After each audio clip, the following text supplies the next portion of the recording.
Bonjour, je suis Véronique Flamand, je suis belge, j'habite Bruxelles depuis plus de 20 ans et je travaille dans l'aide aux entreprises, dans le conseil aux entreprises. Et en fait, j'ai reçu pas mal de coups de fil de gens qui cherchaient une cuisine à louer, donc des gens qui voulaient se lancer, qui ne voulaient pas faire des gros investissements et qui cherchaient un endroit à louer pour 1 jour par semaine ou 2 jours par semaine. Et ça n'existait pas à Bruxelles. Donc j'avais envie de créer quelque chose comme ça, mais je connais rien en cuisine, je cuisine jamais. Et par hasard, j'ai rencontré Cédric.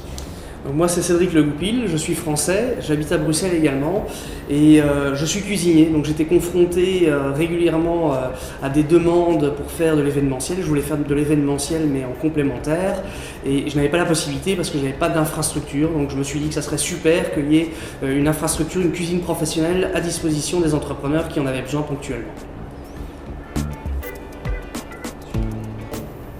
Alors on s'est installé à Bruxelles déjà parce qu'on y habitait, on y travaille, donc on connaissait bien la ville, on connaissait bien la demande. Est-ce que la demande est spécifique à Bruxelles? Non, il y a d'ailleurs des cuisines du genre qui existent déjà en France. Mais bon, Bruxelles est une grande ville avec beaucoup de demandes, beaucoup d'offres. Un mouvement de plus en plus important aussi vers l'alimentation durable. Donc les gens font attention à ce qu'ils mangent, ils ont envie de manger local, durable, et donc vont plus vers les plus petits producteurs. Et donc il y a beaucoup de demandes de petits producteurs qui veulent faire des choses saines. Et donc c'était aussi répondre à ces demandes-là.